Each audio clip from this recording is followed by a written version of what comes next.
bike ચલાવવા bike બી મારા Splendor હા કરી તો થાક લાગી ગયો બોડી હું અહીંથી આગળ જઈએ અમદાવાદમાં પહોંચી લઈએ આપણે બરાબર ચલો જઈએ ફાઇનલ ગાઈસ જો અમે પહોંચી ગયા 6 વાગે પહોંચીએ 6 વાગે પહોંચાય કેટલા વાગે પહોંચ્યા ભાઈ 6 ને થોડુંક પહેલાં પહોંચાય 6 વાગે પહેલાં પહોંચી જતા ઘરે બેસ્યા ચા નાસ્તો કર્યો અને 7 વાગી ગયા 7 સાડા 7 બાર ઓટો મારવા આવ્યા આ ભાઈબંધ આપણા વ્લોગમાં પહેલી વાર આવતા નવું એ સાપાવ કરે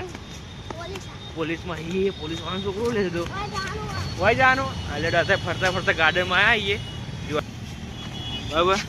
અમદાવાદનું ટ્રાફિક જો ખાલી આ પબ્લિક જુઓ લેડો હા એ બાજુ અને આ બાજુ આટલા આવતો રે લે ભાઈ બસ ઓઈથી જતો રે હા લેડો ગાઈસ આ ટ્રાફિક જો અમદાવાદનું ખાલી હા લેડો